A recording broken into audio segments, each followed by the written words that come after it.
Hello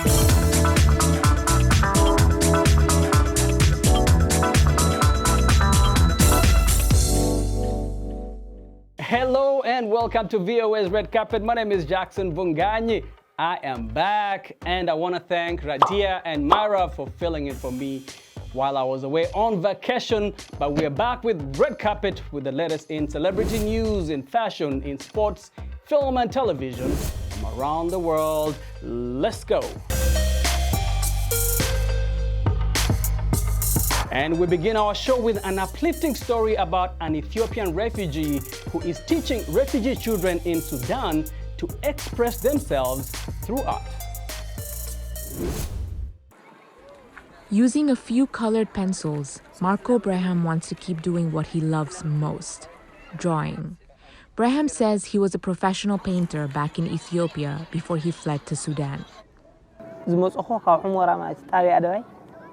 I had my own studio in the city of Al-Hamra, and I used to paint there until the war began. And I don't know what happened to the studio. We came here and we will return someday.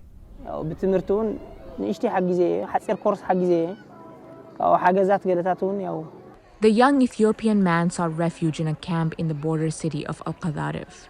With only a few tools, he spends time every day teaching children in Amrakuba refugee camp how to draw.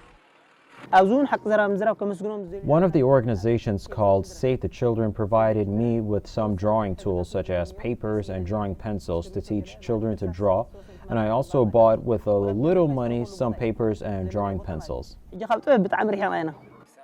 According to the UN Refugee Agency, over 56,000 Ethiopian refugees have fled their country since violence broke out in the Tigray region in November of last year.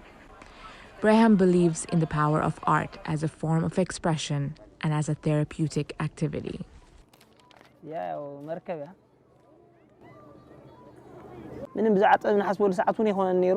I dream that there will be a cultural center here to teach children painting, acting, and music, because that helps them forget the war.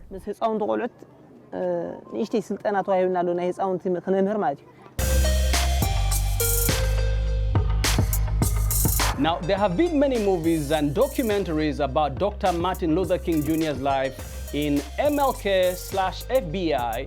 Viewers will see how the FBI worked to discredit the civil rights leader.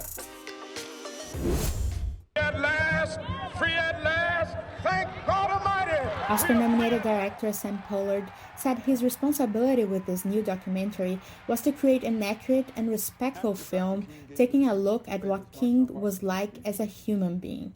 They're going to learn that he was a man who was at the head of the civil rights movement and became, probably reluctantly at the beginning, the leader when he sort of led the people in the Montgomery bus boycott. They're going to learn a guy who put together a phenomenal organization, the Southern Christian Leadership Conference, but who at the same time had to know that he was being surveilled 24/7 by the FBI, every day of his life.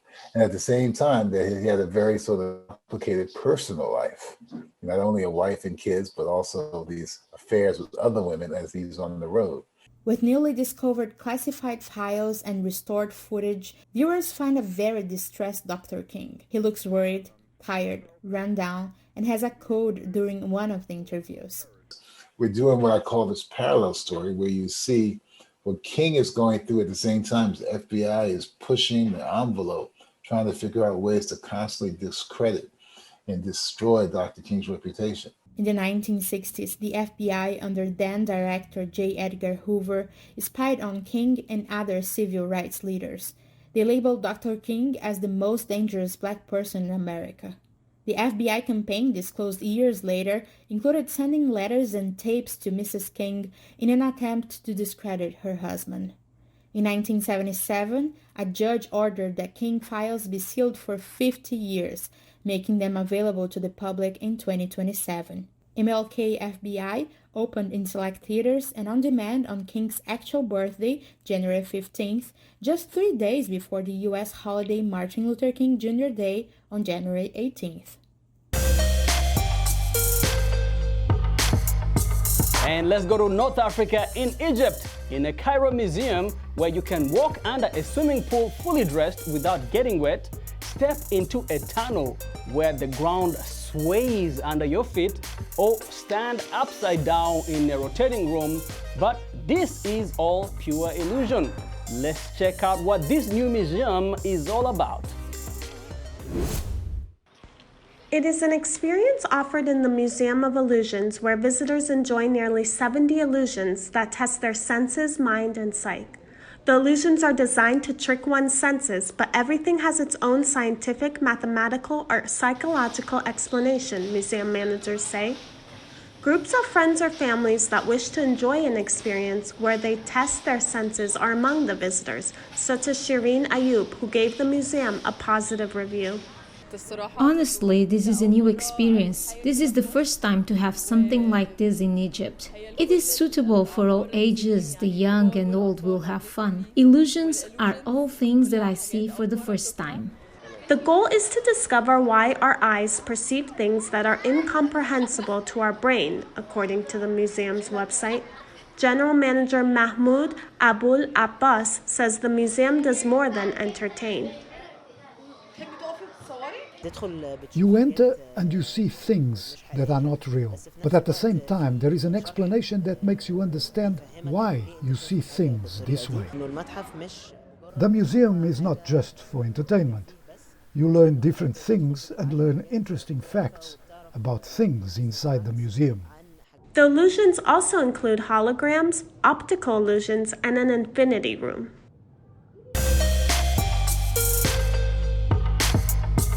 A 24-year-old cellist Andrew Savoya is taking social media by storm with TikTok videos doing instrumental covers of pop and hip-hop.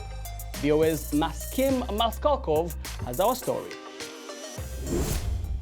Meet Andrew Savoya, a 24-year-old Northern Virginia cello player who is a social media sensation.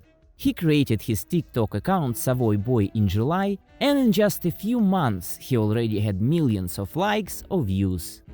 There were some very catchy songs on the app, and songs that you're just watching a video and it makes you want to get up and dance. And there was only like a quick little segment that I would see, and I was like, okay, I could try to recreate this on the cello. So I did that. I had one of my buddies record it. And it was so fascinating because of the positive reaction that it received. I did not think that it would be received as well as it did. It was a stream of unhappy events that led Savoya to his social media success. A painful breakup, failing to get into medical school, depression. In a strange way, all this contributed to his achievements. Music for me has been a way for me to, like I said, process emotion, experiences, memories that I've had. But it has an ability to heal because it can do the same thing for other people, and it's very unifying. His process is simple. Find the song he likes and play it on the cello. I listen to lots of different kinds of music. I listen to hip-hop, I listen to rock music, country music sometimes, lots of classical music, and countless other genres. And I just try to do songs that have a melody line that would work well on this instrument. This instrument has such a diversity in its sound. But music will not be Savoya's career. He graduated from Virginia Tech with a degree in neurobiology and plans to become a neurologist in the future. But his two passions, music and medicine, are inseparable, something one of his former teachers sees as well.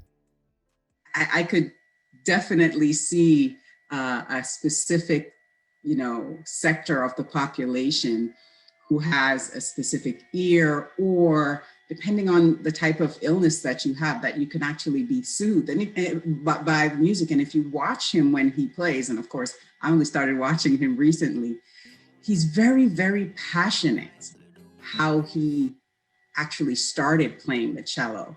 I think that process sort of healed him. Savoya's cover version of the song Come Get Her by a hip-hop duo Ray Sremmurd got over 3 million views. He hopes people who like his stuff will pick up an instrument themselves. Maxim Moskalko for VOA News, Arlington, Virginia. And talking about what's trending on social media, fans of the popular HBO series Sex and the City are buzzing about the Sarah Jessica Parker's Instagram post about the show's return.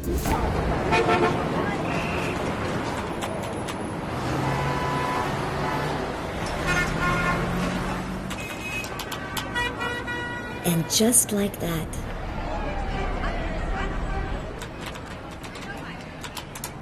that's right. HBO Max has announced a new chapter to the groundbreaking series, which ended 17 years ago.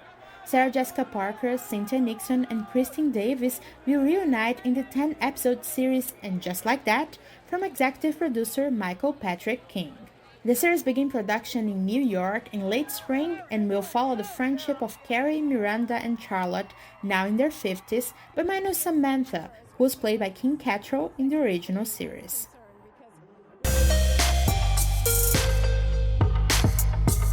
And now to France, where the confusion over the fate of the Paris Fashion Week is coming to an end, as the French fashion's regulatory body says that this month's Paris men's and haute couture shows will be strictly audience-free over coronavirus fears.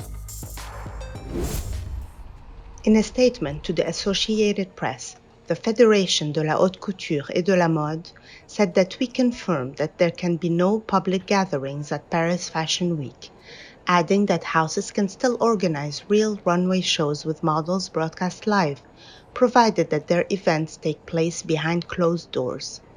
France's second lockdown ended mid-December, but restaurants, bars, cinemas, theaters, and museums remain shuttered.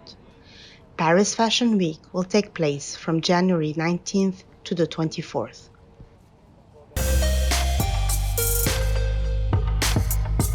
And as we come to the end of our show today, let's update you on what's coming up on Netflix. The Zendaya and John David Washington drama, Malcolm and Marie. Check out the trailer.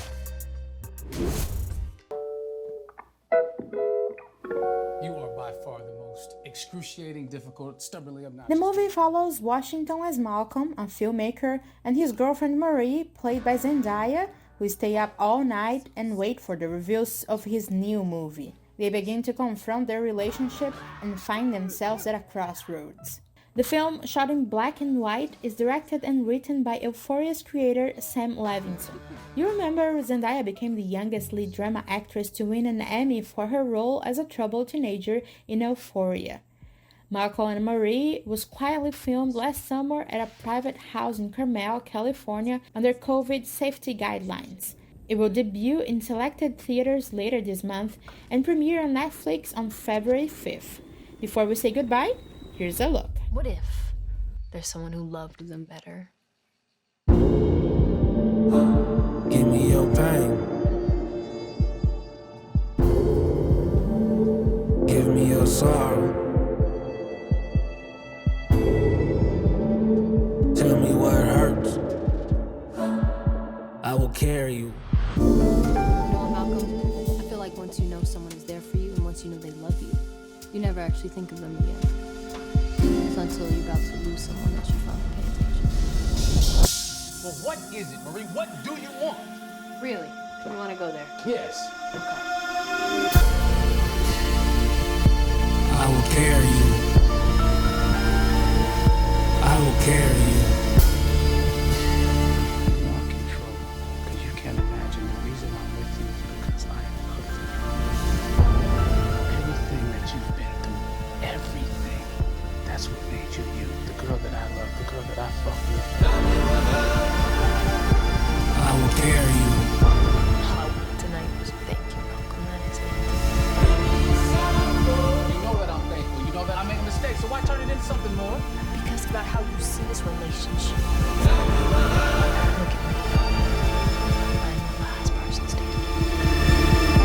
I will carry you. Hold on to me for dear life. And with that, we come to the end of our show today. Thank you for hanging out with me. My name is Jackson Vunganyi. For more entertainment news, remember to check us out on voanews.com.